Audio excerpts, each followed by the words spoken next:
खुलुमबाय नोंथांमोनखौ आंनि इउट्यूब चेनेल माय ओपिनियन अफिसियेलाव बरायनानै लाग्रोनाय जाबाय आरो जायफोरा आंनि चेनेलाव गोदानै फैदों अन्नानै आंनि चेनेलखौ साबस्क्राइब खालाम लाइक शेयार कमेन्ट खालामलांदाबाव आसा खालामबाय नोंथांमोना आंनि इउट्यूब चेनेलखौ सिगांनिफ्राय जेरैबायदि सापर्ट खालामबोगासिनो दं बेबायदिनो सापर्ट खालामलांबाय थागोन आरो लाइक शेयार कमेन्ट खालामलांनो नोंथांमोना माब्लाबाबो बावनाय नङा।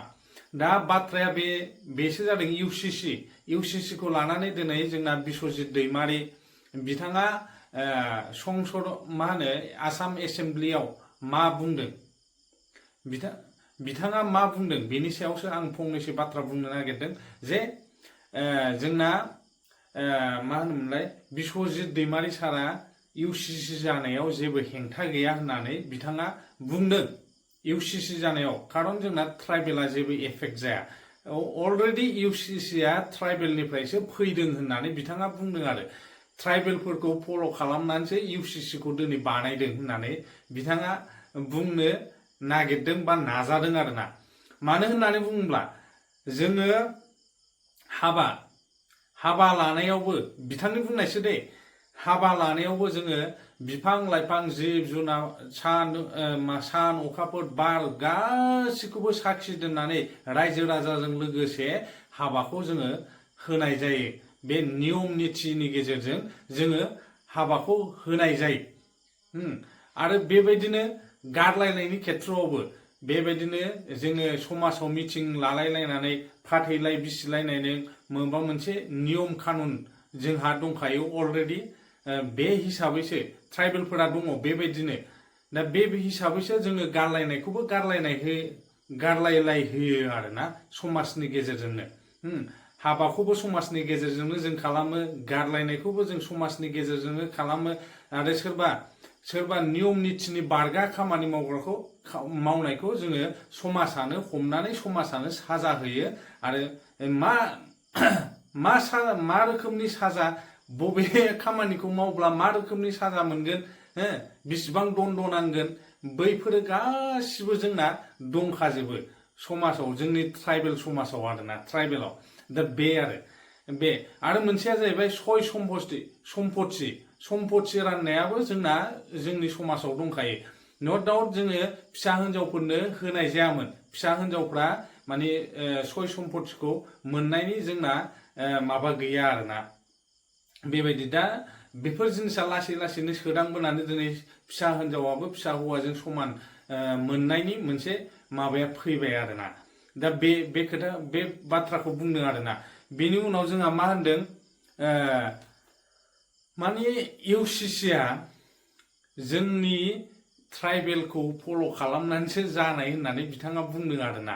दा ट्राइबेलफोरनाव जेबो नियम निथि गैया माबा गैया होननानै बिथांमोना बा नन ट्राइबेलफ्रा जोंखौ सानो आरोना बिसोरो एकदम हाग्रानि मानसि बेफोरबायदि होननानै जोंखौ बिथांमोना सन्देह खालामो। बिथांमोनाव खुनु नियम निथि गैया जेरै गोसो एरै बेबायदिनो हाबा जालाबायो बेबायदिनो गथ' गथाय खाङो मायो बेफोरबायदि जोंखौ गुबुनफ्रा सानोमोन नाथाय ट्राइबेलफोरनाव अलरेडि बेफोर जिनिसा दंखायो आरो फिसा फिसौ खांनायावबो समान नोजोरजोंनो जेनेबा हाबा जाखांनायनि उनावनो फिसायनि दुखु सुखुजों बा बिसिनि दुखु सुखुजों थैजासे संसार जालांनायनि मोनसे समायखिरा लानाय जायो। फिसायनि दुखुआव बिसिया दुखु खालामफागोन फिसायखौ मदद होगोन बेफोरबायदि जोंनि समाजाव अलरेडि दंखायो होननानै बिथाङा फोरमायदों संसदआव। एक्चुअली ইউচিচিত যিখিনি নিয়ম নীতিৰ কথা কৈছে আইনৰ কথা কৈছে জনজাতি সমাজত অলৰেডি সেইবিলাক আছে। জনজাতি সমাজত বিয়া যেতিয়া হয় তেতিয়া অকল ৰাইজ নহয় গ্ৰহ নক্ষত্ৰৰ পৰা আৰম্ভ কৰি গছ গছনি নদ নদী পশু পক্ষী সকলো যি আছে তাক সাক্ষী দি ফালে বিয়া দিয়া হয় আৰু সেই বিয়াত দুইজন দৰা কইনাই প্ৰতিজ্ঞা ল'বলগীয়া হয় যে সকলৰ সাক্ষীত আমি কথা দিছোঁ আমি দুইজনে সংসাৰ ভালদৰে পাতি যাম কেতিয়াও দুখতো নেৰো কেতিয়াবা ৰুগীয়া হ'লেও নেৰো আৰু আমাৰ যি ল'ৰা ছোৱালী জন্ম হ'ব তেওঁলোকক আমি একেলগে পালন পোষণ কৰি যাওঁ। আৰু হিতুৰ কাৰণে যেতিয়া ডিভৰ্চৰ কথা আহে দুইজন পতি পত্নী ইচ্ছা হ'লেও বংশ পৰিয়াল লৈ আলোচনা আৰু ইয়াৰ পিছত ৰাজহুৱাভাৱে সামাজিকভাৱে আলোচনা হ'ব লাগিব আৰু তাত যদি ৰাইজে মনোভূত হয় তেতিয়াহে দুইজন পতি পত্নীয়ে ইচ্ছাকৃতভাৱে হ'লেও বেলেগ থাকিব পাৰে। এই আইন ট্ৰাইবেল সমাজত আছে, হয় সম্পত্তিৰ ক্ষেত্ৰতো আছে, বহু বিবাহৰ ক্ষেত্ৰতো আছে। বহু বিবাহ পাতিব নোৱাৰে, যদি কোনোবাই বহু বিবাহ পাতে সামাজিকভাৱে তাৰ ওপৰত যিখিনি শাস্তি দিবলগীয়া আছে সমাজে কেতিয়াবা বয়কট কৰি দিয়ে, কেতিয়াবা কিবা এটা তেওঁক ক্ষতিপূৰণ কৰিবলৈ দিয়ে, এইখিনি আছে। তো বহুতৰে ট্ৰাইবেল সমাজৰ ওপৰত বেছি মানে কি কয় আইডিয়া নাই আৰু আমাৰ অপজিশ্যনো সেইটো হৈছে এজনৰ জনজাতি MLA যিহেতু নাই, এই কেইদিনত সেইখিনি কথা চাগে কোনেও কোৱা নাই। গতিকে অলৰেডি UCC অহাৰ আগতে ট্ৰাইবেলসকলৰ এইখিনি আছে আৰু এইকাৰণে ট্ৰাইবেলসকলক আমি যিটো আগত ভাৱ আছিলে ট্ৰাইবেল মানে তেওঁলোকে একো নিয়ম নীতি নজনাকৈ চলা এটা জাতি, এইটো ভাৱ আমাৰ আগত আছিলে আৰু সেইটো ভাৱ ট্ৰাইবেলৰ প্ৰতি সেইটো থাকিব নালাগে। ট্ৰাইবেলসকলৰ পৰা বহুত শিকিবলগীয়া হয় আৰু UCC ট্ৰাইবেলসকলৰে এটা নমুনা। যদি ট্ৰাইবেল সমাজৰ পৰা এইটো কোনোবা নেদেখিলে চাগে এই UCCৰ কথাটো নাভাবিলে হয় যে কিমান ধুনীয়া চিষ্টেম হৈ আছে। बिश्वजित दैमारिया आरो बुंबावदों रबिराम नार्जारिमोनखौ दाय होदों, सर्बानन्द सन'वालमोनखौ दाय होदों आरोना जे इन्टेलेक्सुवेल गथ' उजिबावगौमोन बिथांमोना हाबा लायैया मोनसे बिराद गिदिर मोनसे दाय मावदों होननानै बिथाङा बुंदों आरो दा बेनि थाखायनो UCC आव मोनसे गोदान नियम सोनांगौ जाहैबाय, कम्पालसारि हाबा लाथारनांगौ होननानै बिथाङा बुंदों आरोना। जक्स इज ए पार्ट मिथिबाय, बे ओरैनो मोनसे खेला दुलायै बुंबाय। दा नोंगौ जोङो संख्या बारायनांसिगौ, जोंनि ट्राइबेलफ्रा बे फारसे साइडजों नायोब्ला जों संख्या बारायनांसिगौ। जोंनि संख्या बहुत खम जाबाय, साफ्रामबो बिमा बिफायानो दिनै सासे बा सानैनि बांसिन गथ' खांनायखौनो जों नुनो मोनला आरोना।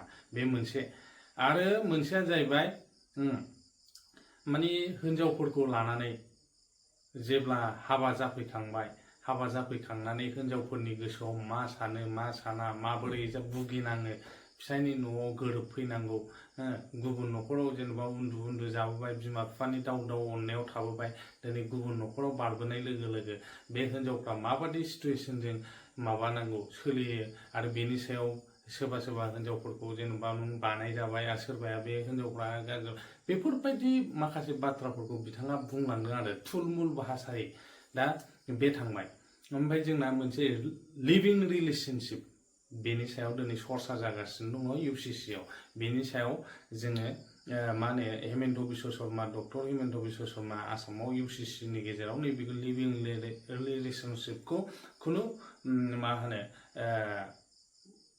रेसपेक्ट होनाय जानाय नंला आरोना। लिभिं रिलेशनशिप गैला, थारमाने लिभिं रिलेशनशिप थानो मोनला।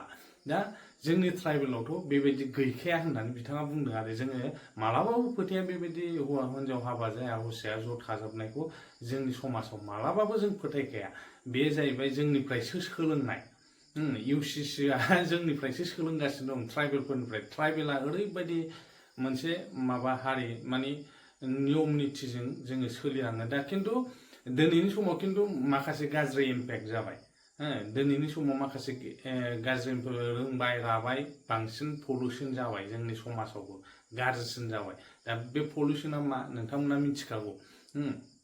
जोंनि बर' हारिनिफ्रायनो गोबां लिभिं रिलेशनशिपआव थानाय बुहुद दंसै, ससियेल मिडियाआवनो जोङो नुखायो बेफोरबायदि आरो लानानै खारनाय मानाय। जेब्लानो आप टु डेट जादों, आपग्रेड जादों, जोङो डिजिटाइज माने गोरों गोरा जादों, इडुकेटेड मानसिफ्रा जेसेबांनो बांदों एसेबांनो गाज्रिसिननिफ्राय गाज्रिसिन जालांदों आरो जोङो गुबुन समाजनि ट्राइबेलनि बाहेरा गुबुन समाजनि माबाखौ कालचारखौ जोङो एक्सेप्ट खालामबोगासिनो, बिसोरनि नियम निथिखौसो जोङो एक्सेप्ट खालामबोनायखौ जोङो नुनो मोनदों। बेयो मोनसे बिराद गाज्रि इम्पेक्ट आरोना। बे मोनसे थांबाय।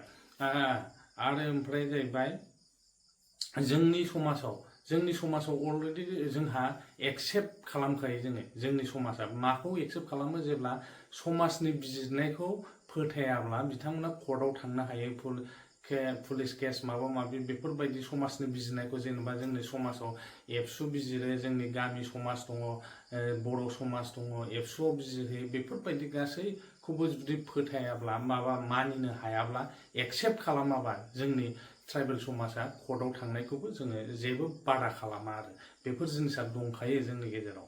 दा बेखौ बुंदों आरोना। এটা নতুন আইন আমাৰ কৰিব লাগে যাতে সবে কম্পালসৰি বিয়া পাতিব লাগে। ৰবিৰাম নাৰ্জাৰী ডাঙৰীয়া বিয়া পাতাই নাই, আমাৰ ট্ৰাইবেল আমাৰ সৰ্বানন্দ সোণোৱাল ডাঙৰীয়া বিয়া নাপাতিলে।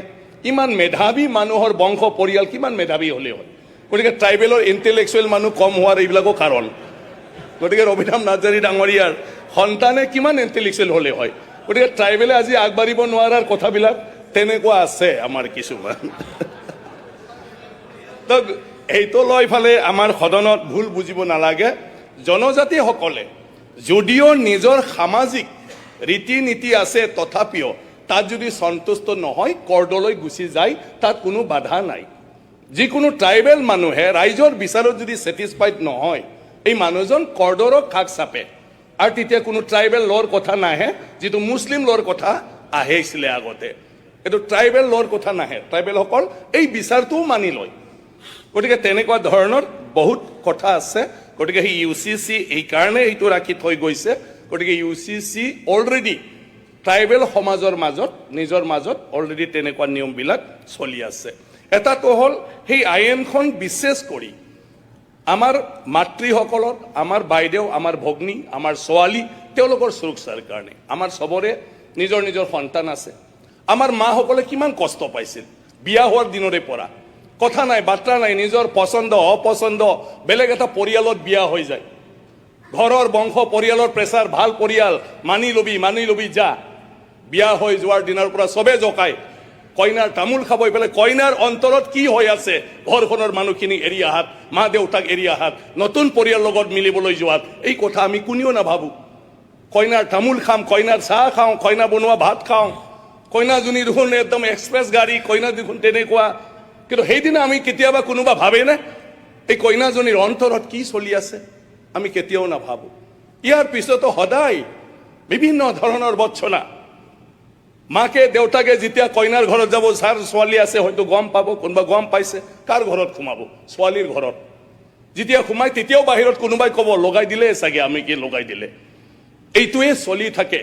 আৰু ইয়াৰ পিছত যদি বিবাহ বিচ্ছেদ হয়, ইয়াৰ পিছত যদি তেওঁ ভাই ককাই যদি ভাল নহয়, যে তুমিতো বিয়া হৈ যোৱা, আমাৰ ঘৰত থাকিব নোৱাৰে, আমি তোমাক একো দিব নোৱাৰে, তেতিয়া তাৰ অৱস্থা কি হ'ব? যিজন আমাৰ মৰমৰ ছোৱালী আমাতকৈ বেছিকৈ শুৱে, আমাৰ পিছত উঠে, বিয়া হোৱাৰ দিনৰ পৰা তেওঁ গিৰিয়েকৰ ঘৰত চবতকৈ আগত উঠিব লাগে। একো নাজানিলেও কাঁহী বাতি ধুব লাগে, চাহ বনাব লাগে, আনক আগত দিব লাগে, নিজে খোৱাৰ আগত। এই মানুহখিনিৰ যন্ত্ৰণাৰ কথা আমি কেতিয়াও নাভাবোঁ। তাৰ কাৰণে মুখ্যমন্ত্ৰী ডাঙৰীয়াক মই ধন্যবাদ দিওঁ যে তেখেতে আজি নিযুত মইনা আঁচনিৰ জৰিয়তে প্ৰত্যেকজন ছোৱালীয়ে যাতে মাকৰ নিচিনা হ'ব নালাগে, লিখা পঢ়া কৰি, চাকৰি কৰি, বেপাৰ বাণিজ্য কৰি এটা মৰ্যাদা শহুৰৰ ঘৰত পায়।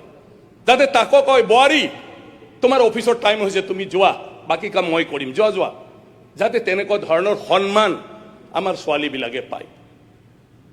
গতিকে সেইবোৰৰ কাৰণে UCC এটা অত্যন্ত প্ৰয়োজন। যাৰ ঘটিছে তেওঁলোকে বুজি পায়, যাৰ ঘটা নাই তেওঁলোকে বুজি নাপায়। আৰু এই মই যিখিনি কথা কৈছোঁ, সেই দৃষ্টিৰে যদি আমি চাওঁ, তাতকৈও বেছি কঠোৰ আইন আমাক লাগে।